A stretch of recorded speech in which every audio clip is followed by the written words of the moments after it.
Oke, dalam pembahasan kita kali ini kita akan menyelami sebuah kisah hidup yang luar biasa banget. Kisah tentang seorang penulis himne legendaris, Fanny Crosby.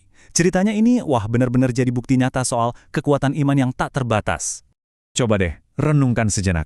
Pernah nggak sih kepikiran gimana kalau keterbatasan terbesar yang kamu punya itu justru jadi pintu masuk menuju kekuatan sejatimu?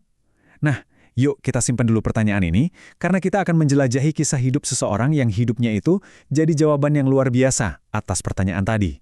Namanya Fanny Crosby, dan dia buta tidak lama setelah lahir. Bayangin, baru hadir di dunia udah harus menghadapi tantangan sebesar itu. Bagi kebanyakan orang, ini mungkin udah kayak akhir dari segalanya kan? Tapi buat Fanny, ini justru baru awal dari sebuah perjalanan yang sangat-sangat luar biasa. Dan bukti luar biasanya apa? Ini dia, lebih dari 8.000. Ya, 8.000 lebih. Itulah jumlah lagu pujian yang dia tulis sepanjang hidupnya. Angka yang bikin kita geleng-geleng kepala kan? Ini menciptakan kontras yang tajam banget antara keterbatasan fisiknya dan warisan spiritualnya yang gak ada habisnya. Gimana kok bisa? Nah, mari kita cari tahu sama-sama. Pelajaran pertama yang bisa kita ambil dari hidupnya itu dalam banget.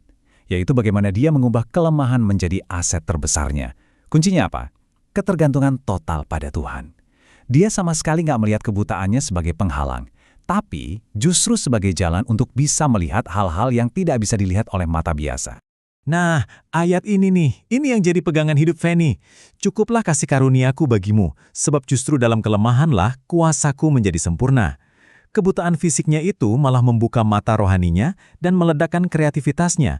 Karena dia nggak bisa melihat dunia luar, dia jadi bisa fokus 100% ke keindahan di dalam dirinya dan kasih Tuhan.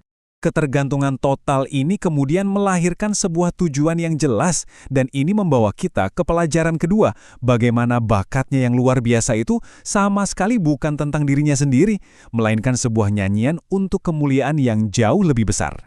Anda pasti familiar dong sama beberapa lagunya. Blessed Assurance, To God Be the Glory. Ini adalah himne abadi yang dinyanyikan di seluruh dunia sampai hari ini. Poin pentingnya adalah, Fanny nggak pernah melihat bakatnya sebagai sesuatu untuk keuntungan pribadi. Buat dia, ini murni sebuah karunia yang harus digunakan sepenuhnya untuk tujuan yang lebih tinggi, yaitu memuliakan Tuhan. Landasan spiritual dari semua karyanya itu kuat banget. Fanny benar-benar menghidupi panggilan untuk membiarkan perkataan Kristus diam di dalam dirinya melalui mazmur, puji-pujian, dan nyanyian rohani. Jadi, ribuan lagunya itu bukan sekedar lagu. Itu adalah caranya mengajar dan menguatkan iman jutaan orang, memastikan firman Tuhan benar-benar berdiam di hati mereka melalui musik. Sekarang kita sampai pada pelajaran ketiga dan terakhir. Dan yang ini mungkin yang paling kuat, yaitu bagaimana kondisi batinnya yang selalu penuh pujian dan sukacita menjadi kemenangan mutlak atas segala kesulitan eksternal yang dia hadapi. Kalau kita lihat hidup Fanny lewat kacamata Yakobus 1 ayat 12, kita bisa melihat sebuah pola yang jelas. Langkah 1, dia menghadapi ujian kebutaannya. Langkah 2, dia bertahan dalam iman yang gak tergoyahkan.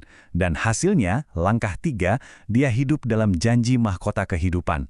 Ini menunjukkan kalau hatinya yang penuh sukacita itu bukan kebetulan loh. Itu adalah sebuah pilihan sadar yang dia buat setiap hari. Jadi, saat kita mulai menyimpulkan semua ini, yuk kita rangkum pelajaran-pelajaran utamanya dan kita arahkan kembali ke diri kita masing-masing. Soalnya, warisan Fanny Crosby itu bukan cuma tentang lagu-lagu yang ia tulis, tapi tentang lagu yang ia hidupi. Jadi, ini dia 3 inti pelajaran dari hidupnya yang super inspiratif. Pertama, ketergantungan pada Tuhan bisa mengubah batasan jadi kekuatan.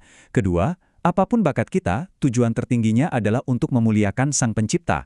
Dan yang ketiga, kemenangan sejati itu ditemukan bukan dalam keadaan di luar, tapi di dalam hati yang memilih untuk selalu memuji. Dan inilah intinya, sebuah ajakan untuk kita semua. Nggak peduli apa yang kita punya atau nggak punya, pesannya sangat jelas. Gunakan apa yang telah diberikan, berikan seluruh hati kita, dan biarkan hidup kita sendiri menjadi sebuah lagu pujian yang menginspirasi dunia. Jadi, sebagai penutup, saya mau tinggalkan satu pertanyaan untuk kita renungkan.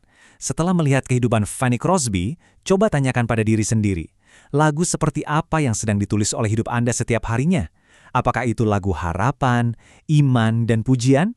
Coba renungkan.